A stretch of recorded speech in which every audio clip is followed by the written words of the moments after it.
Salut. Alors ça faisait très longtemps qu'on s'était pas retrouvés pour une guidance et j'avais très envie d'en faire une, donc voilà, me revoilà pour une guidance. Sachant que il faut savoir que quand je fais une guidance, c'est quelque chose qui me demande énormément de temps, d'énergie, même si c'est une guidance générale, parce que j'aime bien ne pas faire les choses à moitié.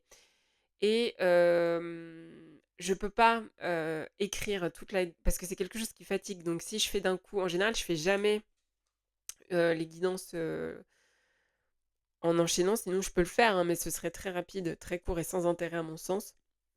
Donc là, j'en ai fait une donc qui est quand même, bah voilà, comme j'aime bien papoter, etc. Et comme j'aime bien approfondir, et ben c'est un petit peu long.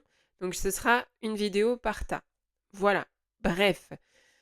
J'ai aussi voulu tirer une carte qui allait dominer l'énergie ambiante de ce tirage-là. Et donc, c'est cette énergie dominante, c'est le mat.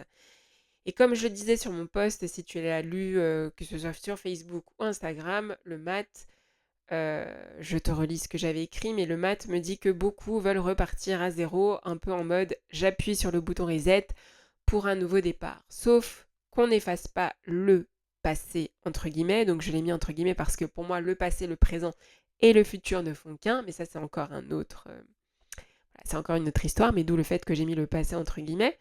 Mais bref, ce passé te prépare pour ce nouveau chemin, ces nouveaux choix qui arrivent, ces nouvelles rencontres, ces nouvelles décisions et une autre manière d'envisager ce chemin que tu dois prendre. Surtout ne te précipite pas, fais un point et tu seras prêt ou prête pour affronter ce nouveau départ sous un nouveau regard et un nouvel angle. Il y a quand même de grands changements qui arrivent pour certains, que tu le perçoives négativement ou pas, ces changements sont nécessaires. On dit souvent que le diable se cache dans les détails, mais pour moi cette phrase veut dire qu'en fait, le diable nous oblige à regarder les choses que nous ne préférons pas voir. Ton pire ennemi, ce n'est pas les autres, ça peut être toi-même. Alors fais la paix déjà avec toi-même. Bref, je te laisse te concentrer, admirer le tas de cartes qui se trouvent devant tes yeux et de choisir le tas qui t'attire. Et on se retrouve pour l'interprétation.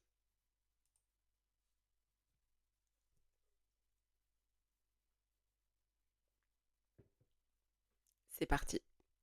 Donc là, je fais l'interprétation que pour le tas numéro 1. Si tu as choisi les autres tas, eh ben on se retrouve très prochainement pour l'interprétation. Donc, ami tas numéro 1. Nous avons la méditation avec l'oracle de la triade et le 8 d'épée. Alors, ce que je peux dire, c'est que toi, tu as subi ces derniers temps, tellement que tu t'es mis en mode je dois tout maîtriser pour être en sécurité. Si tu te reconnais dans ce cas, cette réflexion est très mauvaise. Tu peux être en sécurité même quand tu ne maîtrises pas tout. Par exemple, pour sortir de ce schéma-là, tu peux mettre en place certaines habitudes très simples pour apprendre progressivement à ton cerveau à lâcher prise. Par exemple, ne pas vérifier quelque chose une deuxième fois, laisser quelqu'un d'autre décider, accepter qu'une tâche soit faite différemment de ta façon. Et puis, tu observes et tu verras que tu auras laissé une part d'inconnu et pourtant, rien de catastrophique ne s'est produit. Ta sécurité dépend de ta capacité à te faire confiance lorsque tu ne sais pas ce qui va arriver. Essaie de penser à construire plutôt que de vouloir contrôler. Parce que lorsque tu vas construire, tu vas faire en sorte que la construction soit solide. Si des choses de cette construction s'effondrent, tu vas donc naturellement trouver d'autres solutions pour que ce soit plus solide, pour que ça tienne. Donc, tu vas apprendre de tes erreurs pour mieux faire. Et bien, c'est pareil avec toi. C'est que tu n'utilises pas la bonne méthode.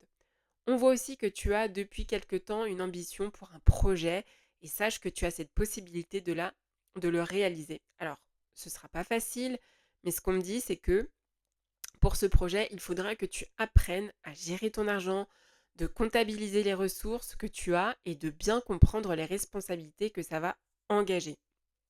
Pour utiliser ce besoin de contrôle en termes de sécurité, pour ton projet, tu peux l'utiliser dans la gestion de ton argent. Alors, moi, je prends l'exemple de 4 enveloppes, mais ces 4 enveloppes, je sais pas, tu peux utiliser 4 comptes avec 4 épargnes différentes si tu veux. C'est-à-dire que tu auras un compte ou une enveloppe pour la sécurité, donc ce sera l'épargne de précaution. En deuxième, tu auras l'enveloppe pour le projet, donc ça, cet argent, il est destiné uniquement au projet. En numéro 3, tu auras la vie courante, donc toutes les dépenses qui sont nécessaires. Et en numéro 4, eh ben, le plaisir, l'argent que tu peux dépenser sans aucune culpabilisation. Il y a des choses que tu as faites en tout cas ces 3-4 dernières années qui ont des conséquences et tu as l'impression d'en payer les pots cassés. Alors, ça me parle de pertes, qu'elles soient matérielles ou émotionnelles. On a aussi des périodes comme ça où on chute et on a du mal à relever la pente et tu te demandes mais comment tu vas faire pour la remonter. J'ai des imprévus qui arrivent et qui ne sont pas des petits imprévus qui peuvent être assez embêtants. Donc le petit tip que je peux te donner si l'imprévu se présentera à toi, c'est de ne surtout pas chercher immédiatement une solution. Tu ne décides de rien dans les premières minutes si ce n'est pas urgent. Tu respires, tu vas prendre l'air, tu bois un verre d'eau. En fait, le but, c'est de faire redescendre la réaction émotionnelle. Ensuite, tu sépares le fait du scénario. Ne cherche pas à résoudre les conséquences possibles. Cherche uniquement une seule action que tu peux faire. Ensuite, tu fais un petit plan B. Ok, donc le plan A, il est foutu. Bon, l'imprévu est là. Euh, Maintenant, il faut que tu te dises quelle est la meilleure adaptation possible. Et aussi se donner le droit de ne pas savoir. Eh ben, c'est ok de ne pas savoir ce qui va se passer par la suite. Parce qu'on peut avoir ce besoin de se dire, mais ok, mais là, qu'est-ce qui va arriver? Et je panique et tout. Non, mais tu ne sauras pas. Et tu n'as pas besoin de savoir comment tout va se terminer. Ce qu'il faut que tu fasses surtout, c'est apprendre à avancer jusqu'à la prochaine étape déjà. Et cet imprévu, peut-être qu'il est là pour ça, pour que tu apprennes à avancer étape par étape. Et ensuite, tout ça, quand c'est fini aussi, et ce qui est important, et ce qu'il faut que tu fasses pour que tu en tires des leçons, c'est que tu fais un bilan de cet imprévu. Qu'est-ce qui s'est passé? Qu'est-ce que j'ai réussi à gérer? Qu'est-ce que j'ai appris? Qu'est-ce que je ferai différemment la prochaine fois? Parce que oui, cet imprévu, eh ben écoute, tu vas arriver à le gérer, ne t'inquiète pas, il y a une solution qui arrivera. Sois-en sûr, même si tu as l'impression que euh, ben, tu es au bord du gouffre et qu'il n'y a pas d'issue possible. Si, mais sauf que elle n'est pas encore là, il faut t'armer de courage, parce que là, tu es en train de combattre quelque chose qui est aussi un combat intérieur. Bref, mais je trouve que, je dis ça parce que je trouve qu'on ne prend pas le temps de faire le bilan euh, et qu'on ait le besoin de contrôle ou pas sur certaines situations qui ont eu un impact dans notre vie et de se rendre compte comment on a géré la situation et ce que ça nous a permis de comprendre. Et je trouve que souvent l'être humain a cette tendance à avancer tête baissée et de remettre la faute sur les autres sur ce qui leur arrive. Ah, ça c'est la faute d'eux, c'est parce qu'il a fait ci, elle a fait ça. Ouais, mais ok, mais attends, rewind, on remet en arrière, fais un bilan, regarde ce que tu as réussi à faire, regarde ce que ça t'a permis de comprendre sur toi, regarde euh, peut-être ce que tu ne feras plus, etc., etc. Enfin, il faut essayer de voir, de tourner les choses différemment au lieu de toujours accuser l'autre. L'autre était peut-être là aussi pour te faire comprendre des choses sur toi-même, ce qu'on appelle l'effet miroir. Bref, quoi qu'il, toi qui m'écoutes et qui as choisi ce tas, tu es capable de gérer ce qui se présente à toi. Et c'est le message qu'on veut te faire passer. Donc vraiment pour ce tas, il faut que tu saches également que tu arrives aussi à la fin d'un cycle. Alors ce cycle, il était pourri quoi. Mais t'inquiète, tu arrives à la fin. Et donc, en tout cas, pour ceux qui arriveront à se positionner sous le bon angle, on voit que la sagesse que tu auras acquise par tes expériences, eh bien, ça te sera très utile pour ce qui t'attend. On voit aussi que certains ont plus de compassion avec les derniers événements qui sont arrivés dans ta vie. On retrouve aussi une certaine humanité qu'on avait peut-être mis de côté parce que tu étais peut-être déconnecté d'une autre réalité, parce que tu étais peut-être pris dans ton quotidien, de tes tracas, etc., etc., tu vois. Donc en tout cas, ce qui est marquant pour toi, c'est qu'on est sur la fin d'un cycle qui est quand même bien, je trouve. En tout cas, c'est comme ça qu'on me l'a fait ressentir, mais bien complexe. Ça envoie, quoi. Donc là, en tout cas, tu as cette possibilité d'en ouvrir un nouveau. Donc, soit j'ai vu beaucoup qu'on ouvrait un nouveau cycle suite à une rupture, ça marquait quand même assez plus. Soit la fin d'un travail qui se terminait, où ça s'est pas très bien passé, hein, c'était pas terrible. On en a bavé, et ou aussi ça peut être la fin d'un problème financier ou quelque chose qui est en lien avec le matériel, les finances, etc. Il y en a aussi qui voudront transmettre ou seront dans la transmission de leur savoir. Alors, si tu le fais déjà, euh, ah non, c'est pas ça. Si tu le fais parce que tu n'as pas le choix, parce que soit tu t'en vas de la société et que tu dois transmettre ton savoir au nouveau, ou alors soit parce que, par exemple, tu pars à la retraite, même si t'es blasé, parce qu'on le sent là, il y a une fatigue qui est là, et on se dit, mais stop, putain, tout ce que je veux, excusez-moi du terme, hein, mais c'est comme ça que je le ressens, mais tout ce que je veux, c'est de me barrer, de me tirer de là. Et ben, il faut que tu saches que, il faut que tu prennes sur toi, parce qu'il est possible que la personne qui arrive là, et à qui tu vas transmettre ton savoir et tes armes et tout ça, et ben tu vas l'aider énormément à avoir les bagages pour la suite. Donc ne minimise pas ça. Parce que afin que la personne puisse affronter ce qui va l'attendre, et peut-être que cette personne, avec son caractère, avec,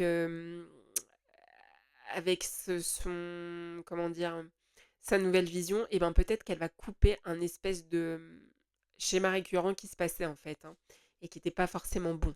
Donc c'est pour ça, donne-lui, transmets-lui. Tu n'as pas fait tout ça pour rien.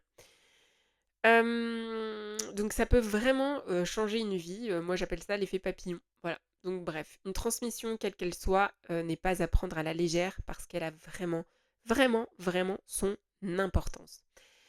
Après, pour ceux là où c'est très très compliqué, où c'est le chaos, moi personnellement, j'ai envie de te dire que je le vois comme un nettoyage assez profond et qui était vraiment nécessaire, parce que soit tu avais des personnes autour de toi qui étaient quand même assez toxiques, soit certaines situations n'étaient vraiment plus possibles, et ça ne correspond plus à la personne en fait que tu es en train de devenir. Donc en fait, ça c'est ce que j'appelle le grand nettoyage nécessaire, ce qu'on peut appeler le grand nettoyage de printemps. On repart sur vraiment quelque chose de nouveau. Et pour ce tas, on me parle quand même aussi d'un déménagement. Si ce n'est pas déjà fait récemment, et ben, en tout cas, c'est assez bénéfique. C'est comme un nouveau départ dans un nouvel endroit où on a décidé de dire au revoir au passé, parce que c'était vraiment nécessaire, et de dire bonjour au futur dans ses futurs projets. Et pour ceux qui vivent encore chez leurs parents, et ben ça y est, il y en a pas mal qui sautent le pas, le grand pas même, j'ai envie de dire, et prennent enfin leur indépendance. N'ayez pas peur. Attention pour certains aussi à la dispersion, parce que vous avez cette tendance à être instable, beaucoup de mal à canaliser cette énergie, donc il est vraiment temps que tu trouves ces solutions pour ça. Donc vraiment, Amita numéro 1, si tu prends les choses en main de manière plus sage, en prenant du recul et plus de hauteur sur tout ce qui vient de t'arriver, qui je pense pour certains ce n'était pas du pipi de chat, si je peux dire ça comme ça, un très bel accomplissement arrive. Encore faut-il que tu prennes les choses sous le bon angle. Alors c'est une guidance générale, hein, bien évidemment. Ce que je dis, ça peut ne pas parler à tout le monde, mais quand même, il y a des choses qui peuvent peut-être te parler. Et si ça te parle, si tu prends en tout cas les choses si tu arrives à faire ça, il y a vraiment un truc assez sympa qui arrive.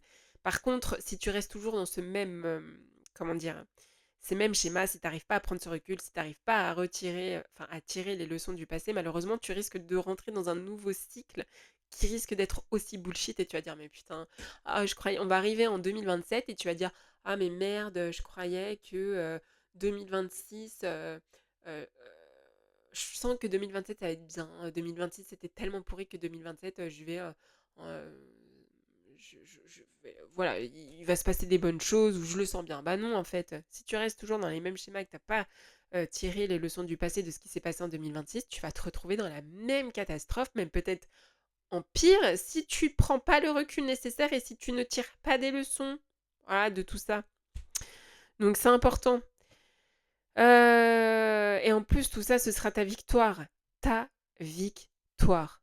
même si je te cache pas que j'ai la sensation quand même que le chemin risque d'être encore un peu compliqué, mais bon, sers-toi de ce que tu considères comme des faiblesses, comme une force, parce que vraiment ces faiblesses, eh ben, elles font ta force, enfin tes forces. Si tu cherches du boulot, en tout cas, c'est très bénéfique dans le secteur de la banque. On a des retours assez positifs. Excusez-moi, je bois un coup. La tech aussi, tout ce qui est technologie, c'est pas mal. Et tout ce qui est en lien avec la médecine. Pour ceux qui sont en poste, on vous dit de faire attention aussi à votre manière de communiquer, de garder votre sang-froid pour ne pas avoir d'ennui pour la suite, parce que ça risque de ne pas vous mettre dans la meilleure des solutions. On te demande d'analyser, de prendre du recul, de ne pas rentrer dans certaines histoires et je dirais même d'éviter de prendre parti dans certains conflits. Si tu passes un concours dans l'administration, là 2026-2027, c'est surtout, enfin c'est pas mal, il y a quand même une belle réussite. Euh, Surtout si ça concerne l'administration, genre les finances, il y a aussi tout ce qui est force de l'ordre, armée, etc. Et il y a aussi tout ce qui est mairie, voilà, en lien avec les mairies, c'est assez positif. Et ce qu'on te dit aussi, c'est toi, ta faiblesse, ce sera de l'oral. Donc prépare bien ton oral, ne néglige surtout pas ça. On a des stressés là dans ce tas-là à l'oral, donc mais c'est normal hein, de toute façon, mais voilà, on te demande de surtout bien préparer ton oral. Regarde autour de toi et prête attention à ça. Alors, euh, bien évidemment, quand on voit cette carte, euh, donc de l'oracle de la triade, on voit que le bleu domine. Eh ben, je pense personnellement, donc ça c'est qu'un avis, t'en fais ce que tu veux, mais voilà, je te le dis, je pense que les couleurs ont une importance et une signification. Et le bleu en a plusieurs. Si tu as autour de toi des personnes qui aiment le bleu, que ce soit pour le porter dans ton habitation, etc., eh ben inconsciemment, même si c'est toi, hein, eh ben inconsciemment, ce sont des personnes qui ont besoin de sécurité. Et d'ailleurs, je pense que ce n'est pas pour rien que les tenues des gendarmes et des policiers pardon, sont en bleu. Et on peut dire de même pour les médecins, les chirurgiens, enfin tous ceux qui vont dans les... Tous ceux qui portent ces... Vous savez, ces tenues bleues quand ils rentrent dans les blocs opératoires. Voilà.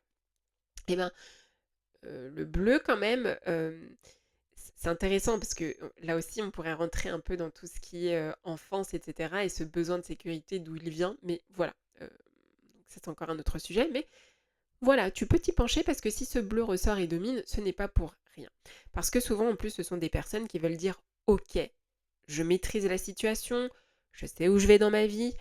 Ou encore, ça peut être des personnes qui veulent te dire en fait inconsciemment tu peux venir vers moi. Et ce sont généralement des gens qui sont assez ouverts, avec de bons conseils et qui savent écouter.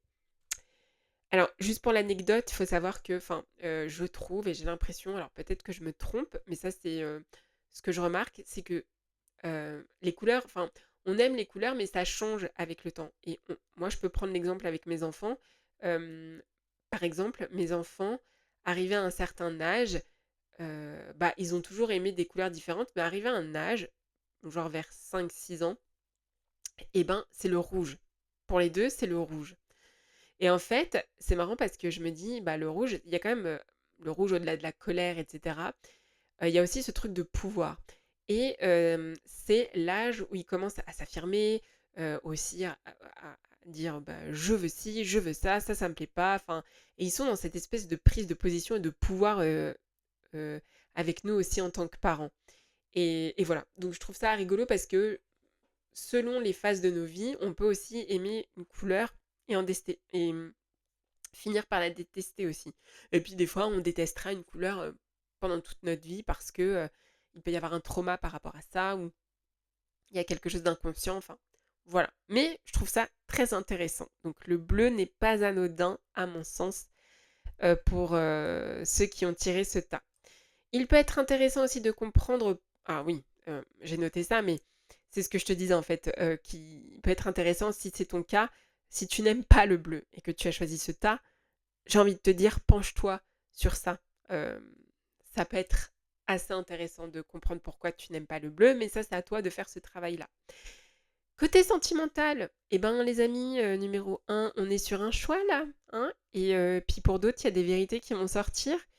Alors, tends bien l'oreille, écoute bien, ces vérités-là, ne les prends pas à la légère. Si la personne te les dit, c'est qu'il y a quelque chose à comprendre et à sauver avant qu'il ne soit trop tard. On parle d'un engagement à venir qui peut te faire peur aussi, qui peut être lié à ce besoin de contrôle, que ce soit de la part de ton partenaire ou de toi-même, et de sécurité d'ailleurs. Mais ou au contraire aussi, on peut peut-être te dire, bah, il faut que tu partes. C'est peut-être le moment avant que tu te retrouves enfermé dans ce truc-là et de prendre cet engagement. Mais c'est à toi de bien peser le pour et le contre. Mais tu n'y échapperas pas. On te demande aussi de garder de la clarté face à une situation avec une personne où ça ne relève que d'une illusion et d'un fantasme. Et pour remettre de la clarté dans une relation qui est déjà généralement euh, une illusion, tu auras des phrases qui commenceront par peut-être. Si tu as des phrases qui commencent par peut-être, voilà, fais attention quand tu parles de cette relation, de cette personne et que tu dis ah bah peut-être que il ou elle a peur. Ça, hein, c'est les phrases qui veulent te dire que c'est purement illusoire. Hein, donc non.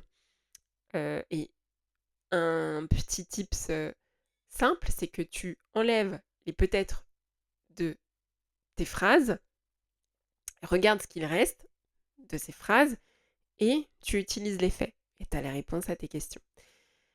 En tout cas, ça te permettra de mettre la clarté là-dedans et de, je l'espère, d'arrêter de peut-être nourrir un fantasme qui n'est pas bon pour toi.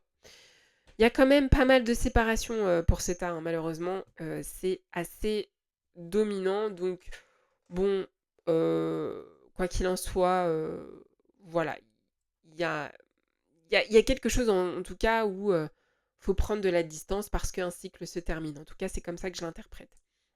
Ah oui, et il y a un amour secret aussi pour ce tas, et qui est très maîtrisé. Alors, sachez que si vous êtes dans cette configuration-là, euh, et ben en gros, c'est pas pour tout de suite que votre secret sera dévoilé. Alors, c'est très gênant de dire ça comme ça. Je suis désolée pour les conjoints hein, qui vivent ça, c'est horrible. Mais en fait, c'est ce qu'on m'a fait, enfin, c'est ce qu'on m'a dévoilé, qu'il fallait que je rassure par rapport à ça, que le secret ne serait pas, enfin, votre relation est quand même bien maîtrisée, bien dévoilée et que c'est comme si que cette étape est nécessaire voilà, pour la construction, pour votre construction. Donc, je sais pas. En tout cas, on m'a donné le mot amour maîtrisé. Voilà, c'est transmis. Côté finances, on te conseille aussi de constituer une réserve et d'essayer de ne pas dépendre des autres. Alors, il y a aussi un secret familial qui est ressorti autour de certaines dépenses. Il y a quelque chose qui n'est pas très clair et pas très net là-dedans. Il peut y avoir un non-dit ou une information qui n'aurait pas été complètement transmise concernant certaines dépenses. Peut-être qu'il y a des dettes, enfin, c'est un peu chelou. Je dis pas forcément qu'il s'agit d'une fraude ou d'un événement précis, mais il peut être intéressant d'observer là prochainement s'il existe dans ta famille une histoire financière dont on parle pas beaucoup ou dont certains détails t'échappent. Là, il y a quelque chose qui ressort en tout cas. Et il y aura certainement quelque chose à régler par rapport à ça. Donc, c'est peut-être pas plus mal parce qu'on arrive à la fin de quelque chose qui est assez pesant pour la personne, en tout cas, qui a ce secret ou qui. Ou si c'est toi, il y a. Soit on décide d'y mettre un terme, soit on fait quelque chose, quoi. Bref. Mais en tout cas, quoi qu'il en soit, quelle que soit dans la situation dans laquelle tu te trouves, si c'est toi qui portes ce secret ou si c'est quelqu'un d'autre de ton entourage et que tu as cette sensation-là, ce qu'on te dit en tout cas, c'est de protéger tes ressources financières, même matérielles. Voilà. Et peut-être attention au cambriolage aussi. Hein. Sécurise, quoi. Trouve des planques. Enfin, il y a un truc comme ça, quoi. Côté bien-être, on fait attention pour ce tas-là à tout ce qui est la tête, la santé mentale, la surcharge mentale. Et il y a aussi un impact sur le système digestif. Donc, on essaie de mettre en place certaines choses pour affronter cette période et ne pas te laisser envahir par tout ça. Donc, mets en place un petit programme bien-être, voilà, pour ce genre de petits mots. Mot MAUX, bien sûr. Et voilà, pour ce tas-là, j'ai quand même beaucoup de fatigue liée à la surcharge mentale. Et donc, le mot-clé, bien évidemment, de ce tas, c'est méditation que nous donne l'oracle de la triade. Et donc, alors j'ai dit 8 d'épée, mais alors mince, j'ai pas les cartes sous les yeux, mais en fait, c'est 9 d'épée. Pourquoi j'ai dit 8? Mince, qu'est-ce que je raconte, moi? Attendez, parce que c'est quoi ça? J'ai dit 8 d'épée, mais c'est pas du tout 8 d'épée, pardon. C'est 9 d'épée. Oh putain. Non, ouais, c'était 9 d'épée. Et alors, ce qui est intéressant, voilà, quand j'ai tiré les. Alors, ce que j'ai trouvé assez intéressant, c'est que. Bah, après, voilà, si vous voulez faire ce travail-là pour ce tas-là, ce qui était assez drôle, c'est que la carte de l'oracle de la triade, donc méditation, le chiffre à côté est le 53. Donc 5 plus 3 est égal 8. Et nous avons le 9 d'épée. Voilà. Donc il y a une continuité quand même. C'est assez drôle.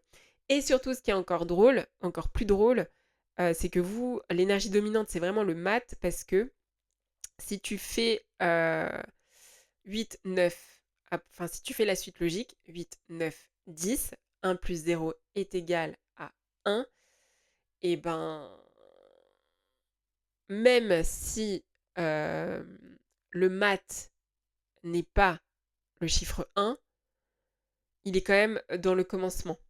Voilà, on commence, on est dans la fin. Pour moi, ça vient vraiment confirmer qu'on boucle quelque chose avec ce tas-là. Et ce que le mat, en plus, je le rajoute là en one shot parce que j'ai besoin de le dire.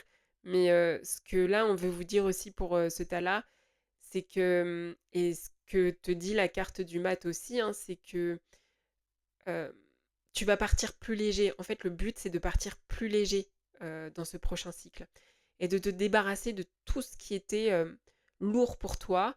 Mais ne pas t'en débarrasser du genre je jette ça comme ça parce que c'était trop lourd, je veux plus que. Non, de toute façon, ça va laisser des traces en toi. Mais essaie de t'en débarrasser d'une manière consciente, de conscientiser tout ce qui s'est passé et pour éviter de transporter tout ça avec toi. Et en fait, bah, te dire ok, c'est terminé, j'enterre tout ça. euh, et tout ce qui s'est passé, je vais en faire une force. Voilà. Parce que qui dit épée dit que tu as quand même, si tu tombes sur l'épée, c'est que et si tu as inconsciemment choisi cette carte, c'est que tu as une âme de combattante ou de combattant et que tu cherches à couper certaines choses dans ta vie actuellement qui sont très lourdes, que tu cherches aussi à couper des liens qui sont très lourds euh, et que, euh, et que tu es quelqu'un et qui combat aussi énormément avec toi-même. Donc, et il est peut-être temps d'arrêter de te combattre avec toi-même et de combattre avec certaines situations. Parce que même quand tu combats en fait certaines situations, bah c'est avec toi-même que tu combats. Alors, je sais pas si c'est très clair ce que je viens de dire. Voilà, je m'égare parce que je pourrais continuer comme ça pendant des heures et des heures et des heures et c'est terrible. Euh, Surtout que là, je m'emprunte de l'énergie de 2 cartes par rapport à ce que je perçois, ce que je ressens, ce que je vois. Et si tu as été attiré par ce tas-là, j'espère que tu auras sincèrement compris mon message. Prends bien soin de toi. La clé pour toi, c'est la méditation. Je sais que c'est dur, hein, la méditation, mais en tout cas, voilà, c'est le mot-clé. Donc ça peut te faire du bien. Peut-être essayer de trouver des moments où tu peux être dans un silence. Parce que peut-être aussi, toi, c'est dur de rester avec toi-même. C'est un peu compliqué. C'est quelque chose que tu n'aimes pas faire ou qui n'est pas évident. Ou si c'est quelque chose que tu aimes faire mais que tu n'as pas le temps parce que tu es débordé, il faut que tu trouves ce temps même si ce n'est que 5 minutes. Tu peux trouver 5 minutes dans une journée. Il n'y a pas de problème. Voilà. Prends bien soin de toi et ton énergie. Et on se dit j'espère. Non, on se dit pas j'espère. Amita numéro 2, si vous avez quand même écouté la vidéo, eh ben ce sera votre cas. À vous, je m'attaque à vous après. Allez, prends bien soin de toi. Ciao.